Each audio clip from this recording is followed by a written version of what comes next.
concernant la colère, au fait, ce qui peut déclencher la colère chez un enfant, c'est basiquement ce qui peut aussi la déclencher chez un adulte. C'est la même chose. Ce serait un sentiment d'injustice, une frustration, un événement qui va venir bousculer nos propres valeurs ou nos besoins, un sentiment d'insatisfaction. Donc basiquement, c'est la même chose. La seule différence est à un autre niveau, c'est la perception de l'enfant.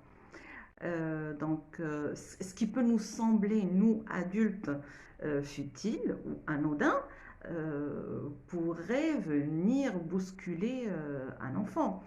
La différence aussi réside dans l'impact que ça peut avoir sur un enfant. Bien sûr, un enfant, il est beaucoup plus fragile qu'un adulte. Nous, on a eu le temps de travailler sur nos colères, de travailler sur nos freins, avec l'expérience de la vie. Mais un enfant, il n'a pas encore tous les outils pour savoir canaliser et gérer sa colère. Donc ça aura un impact un peu plus fort sur un enfant. Il y a aussi la manière de gérer ou de laisser exprimer cette colère. Nous, on a des freins sociaux, on a une manière de présenter notre colère qui est relativement socialement acceptable, alors qu'un enfant, il pourrait juste se rouler par terre et crier vraiment très fort devant tout le monde. Donc c'est ça la différence, c'est dans la manière, mais à la base, le déclencheur est le même pour un enfant et pour un adulte.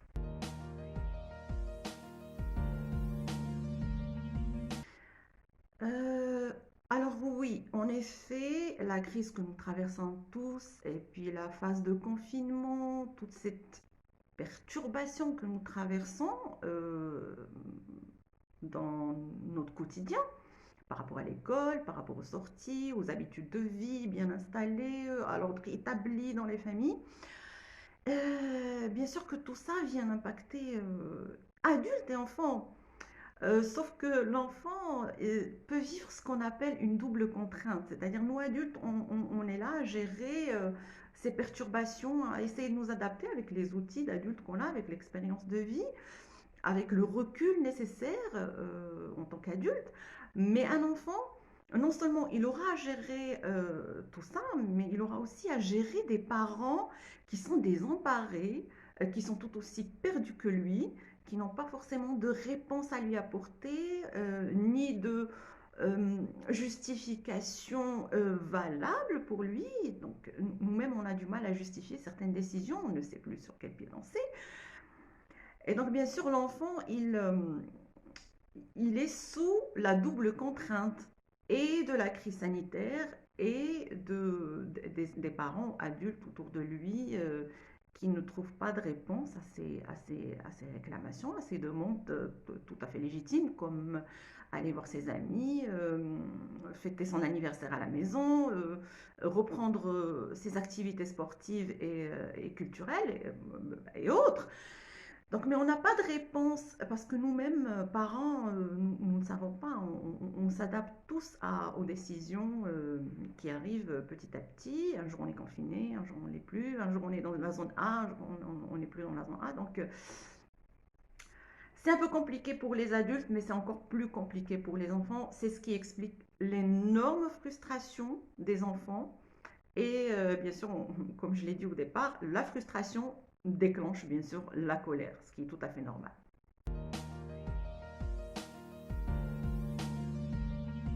Oui, pour gérer la colère ou la crise de colère de notre enfant, j'ai juste envie de dire que l'erreur que font beaucoup de parents, c'est qu'on considère l'émotion. D'abord, on catégorise les émotions en émotions négatives et positives. Il n'y a pas d'émotion négative et positive, il y a juste une émotion qui demande à être exprimée. Donc, toutes les émotions sont positives parce qu'elles sont porteuses de messages. Et la deuxième erreur, c'est que on, on catégorise et on juge que c'est négatif et que c'est une émotion négative. Et donc, automatiquement, la deuxième erreur, c'est que on considère que la colère ou l'émotion négative, jugée négative, est un problème à résoudre. Alors que non, une émotion, ce n'est pas un problème à résoudre. L'émotion, c'est une expérience à vivre. Et donc, la laisser s'exprimer, la laisser prendre son temps. Ça prendra 1 minute, 2 minutes, et ça s'exprimera. Ça prendra toute la place. Et après, ça partira. Une émotion, elle est faite comme ça. Une émotion ne dure pas dans le temps. Ça, c'est les sentiments. Mais l'émotion, que ce soit la colère ou la frustration ou n'importe quelle autre émotion, elle ne dure pas dans le temps. Elle nous traverse et puis elle passe. Et donc, plus on va considérer que c'est négatif parce qu'on a l'impression que ça fait du mal à notre enfant et on a envie de réagir, plus on va considérer que c'est un problème à résoudre absolument, plus on va être dans la résistance de cette émotion. Et quand on est dans la résistance, euh, ça ancre encore plus l'émotion. Elle prend beaucoup plus de temps que ce qui était prévu. Donc, au lieu de résister, moi, ce que je conseille aux parents, c'est d'être à l'écoute, la laisser s'exprimer, cette colère, euh, ne pas chercher absolument à comprendre. Nous, les adultes, on est formés comme ça, on a besoin de comprendre la chose avec des justificatifs, avec une explication bien logique, alors que on n'est pas obligé de comprendre les raisons de notre enfant ou comprendre pourquoi il est en colère. Il est en colère, il est en colère. Au lieu de chercher à comprendre, au lieu de demander des justificatifs ou essayer de raisonner ou de rendre la chose logique, juste le calmer en le prenant dans les bras. Ça prendra 1 minute, 2 minutes et puis ça va s'exprimer et disparaître de manière naturelle. Mais j'ai aussi envie de dire que ça a l'air un peu redondant et répétitif et même un peu cliché, mais tout réside dans le dialogue. Moi, je vais prendre l'exemple très concret et que tous les parents ont connu, l'exemple de la crise du supermarché. Alors, la crise du supermarché, on pourrait gérer la chose en discutant de ça avant. Par exemple, demander à l'enfant de participer à une liste bien précise, expliquer que ça c'est la liste de ce qu'on va acheter. Il a le droit de participer à cette liste, mais on va respecter de manière rigoureuse et ferme tout ce qu'il y a sur la liste. Là, l'enfant déjà, il est prévenu, donc il saura gérer.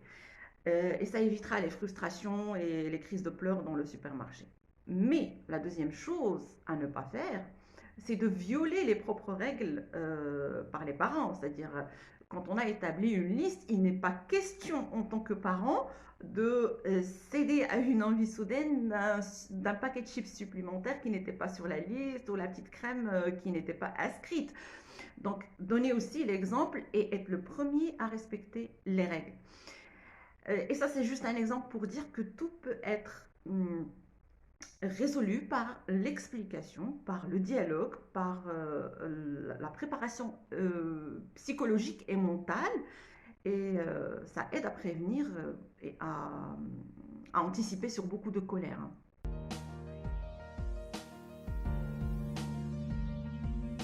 À quel moment consulter? À quel moment consulter quand la colère, justement, se transforme d'émotion en caractère. Parce que une émotion, elle nous traverse, elle passe. Mais quand on devient, quand ça se transforme en tempérament colérique, il faut peut-être consulter. Il faut aussi consulter quand la colère devient dangereuse pour l'enfant, quand ça se transforme en violence physique, soit une violence tournée vers les autres, ou une violence tournée vers les objets, ou une violence tournée vers soi-même.